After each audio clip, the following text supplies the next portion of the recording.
A mysterious underground city is discovered beneath the quiet farmlands of Nebraska, revealing evidence of a highly advanced civilization predating European arrival by thousands of years. As researchers dig deeper, strange artifacts hint at connections to lost tribes, early transcontinental trade routes, and an unexplained disappearance that reshapes American history. Prologue: The night the farm collapsed. The sky over Dawson County, Nebraska, glowed with a faint orange hue on the night of June 14, 1998, an unusual tint for a region known for its calm, predictable nights. At precisely 11:42 p.m., the ground beneath the Miller family farm shuddered. Sarah Miller, who had lived on the land for nearly 70 years, was awakened by the deep groan of the earth shifting under her old farmhouse. At first, she thought it was an earthquake, rare but not impossible. But when she stepped outside holding her lantern, she froze. The barn, which had stood for generations, had sunk nearly 30 feet into the ground, swallowed as if the soil had simply opened its mouth. No storm, no flood, no warning. Just a massive, yawning hole where a piece of her life used to stand. Local authorities initially blamed a sinkhole, but geologists knew better. The formations beneath this part of Nebraska were stable, remarkably so. No recorded sinkholes in centuries. Yet here was a pit so perfectly circular it seemed carved. What the emergency responders didn't know, what Sarah didn't know, was that this collapse was the first hint of a civilization older than anything in American textbooks. A forgotten world, sealed beneath the fields, until the land itself decided to reveal it. Chapter 1: The First Discovery. A hidden chamber beneath the plains. 2 days after the collapse, the University of Nebraska dispatched a small archaeological team led by Professor Andrew Hale, a respected but controversial figure known for challenging historical norms. He arrived with a skeletal crew, 2 graduate students, a geologist, and a surveyor. When they descended into the pit, the air was cool and unnaturally still. The walls of the sinkhole were surprisingly smooth. Natural erosion couldn't create such symmetry. "This wasn't caused by water," Hale murmured, brushing his hand along the stone. "This was engineered."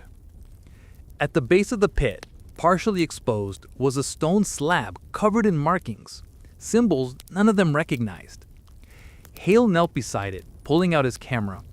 "Get lights down here. We're not dealing with geology, we're dealing with architecture." The students exchanged nervous glances.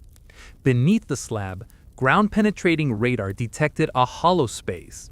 Large, rectangular, and deep. At least 4 chambers. The room went quiet as the realization settled in. They had found something built by human hands. Something massive. Something no records, no maps, no legends had ever mentioned. Hale swallowed hard. "Call the university and the state. This is history-changing." But Sarah Miller, standing at the edge of the hole, wasn't surprised. "My grandfather always said the land remembers things, even things people forgot." Chapter 3: The Symbols No One Could Read.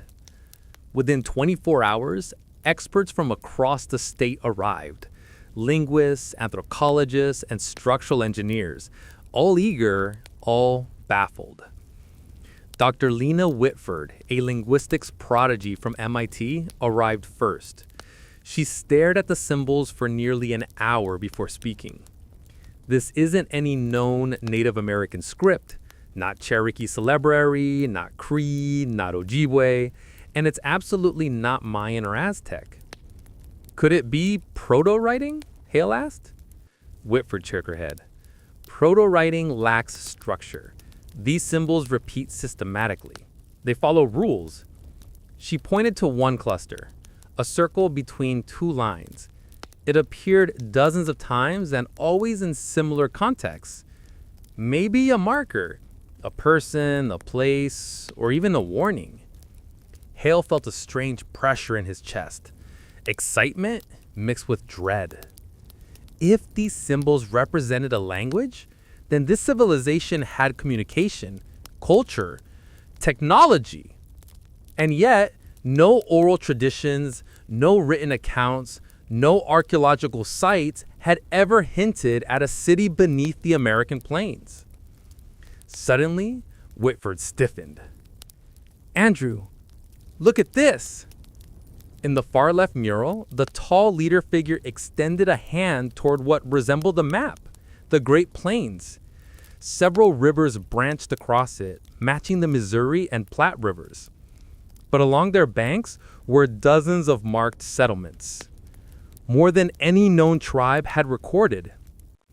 And here, she continued, tracing another symbol, is something else. A cluster of circles far south, maybe New Mexico or Texas, connected by long, straight paths. Trade routes. Not just trade routes, Whitford said. Organized routes, like highways. The team exchanged uneasy glances. If this map was accurate, ancient America had hosted a sophisticated network long before European arrival. Suddenly, a radio crackled. "Hale, you might want to get outside," came the voice of Officer Reynolds. "There's someone here. Claims they know what you found." Hale frowned. "Who?" Reynolds hesitated. "An elder from the Lakota reservation." "Did you call them?" asked Whitford. She shook her head. The elder arrived on his own. Hale climbed out of the pit and found the man waiting, a weathered figure with steady eyes. "I heard the earth speak, and I came," the elder said quietly. "What do you mean?" Hale asked. The elder touched the ground. "You've opened one of the old doors." "Old doors?"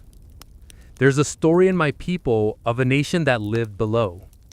A nation of light and stone." Hale's pulse raced. "You mean a legend?" The elder looked at him sharply. "A memory."